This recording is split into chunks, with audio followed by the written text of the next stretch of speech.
But if there was any doubt as to whether a port of Sonic could be made, well, I think we know the answer.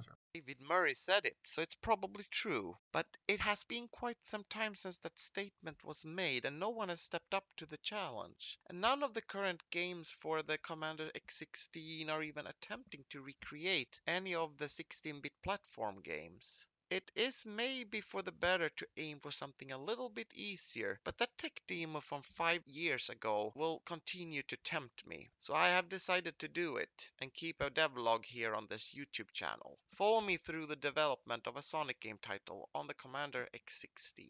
The Commander X16 is a new computer and hardware platform designed to operate like one of the 8-bit computers from the 80s. Graphics-wise, the Commander X16 is capable of displaying SNES-looking games, and sound-wise has that Sega Genesis feel to it. The memory accessible by the system is plenty for the most part. While these attributes certainly makes one think a Sonic game is possible, the computer's main CPU is indeed a real 65CO2 clocking in at 8 MHz. I have never programmed for an 8-bit CPU before. I have seen code before and it definitely has a Super Mario feel to it.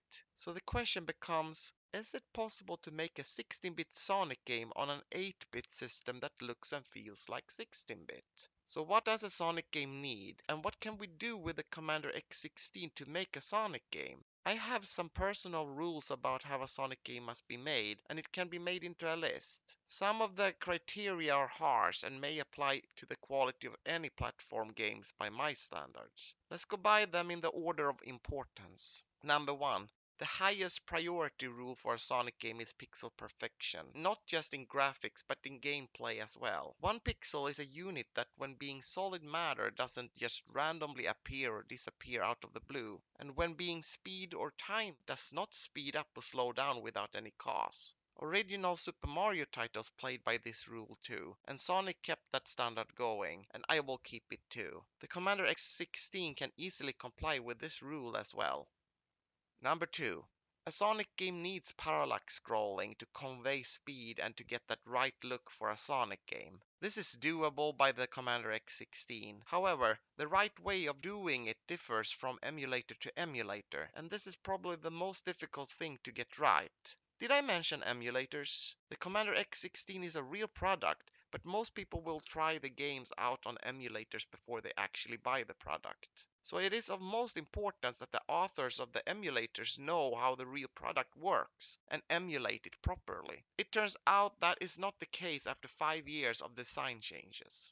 Number 3. A Sonic game needs to have huge levels and play those at 60 frames per second. I put huge level and 60 frames per second in the same category because if you combine the two as one problem and solve one of them, the other one will be solved by default, or else you didn't do the first one correctly. The Commander X16 can easily do huge levels because of its base model having 512 kilobytes of RAM. While most people will probably buy the computer with 2 megabytes of RAM, 512 kilobytes is enough for me to make huge levels possible. Displaying those huge levels at 60 frames per second is a matter of accessing memory fast enough. The Commander X16 will show a game at 60 frames per second, so it is doable. Number 4. A Sonic game needs interaction. This is not just a Sonic game criteria, but also a Super Mario thing. The more interaction Sonic can do with the world, and the higher the interaction level is, the more fun it becomes to actually make the game in the first place, and also play it. The Commander X16 will definitely struggle here, as the higher the interaction level is, the more CPU time is required. Number 5. Water and wrapping. An original Sonic game must have water levels, no matter if they are fun to play or not. We will have water, that's all I can say about it. Wrapping, however, is something you only encounter in old games that use the effect of older hardware to make levels appear like they continue forever. The Commander X16 can do water effects and wrapping.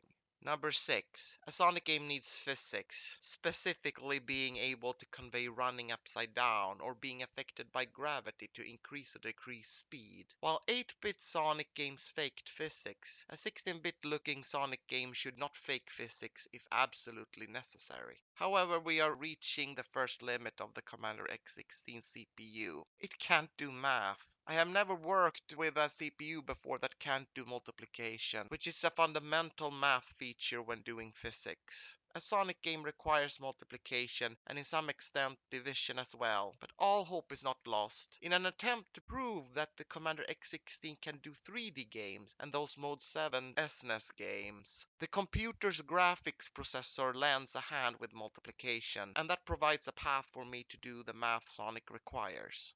Number 7. A Sonic game needs loops. Well, you expect to see loops when playing a Sonic game. And while the 16-bit era games had loops, some weren't even interactable. See Sonic 3D Blast from 1996. In worst case, the Commander X16 can fake loops. I rather not fake loops, though. I can definitely add more rules to comply with Sonic games, but I think these were fundamental to keep in mind while developing the core system. The first video I will release will deal with wrapping, so come back for the next devlog video and I will solve the wrapping and get that Sonic game going. See you in the next video.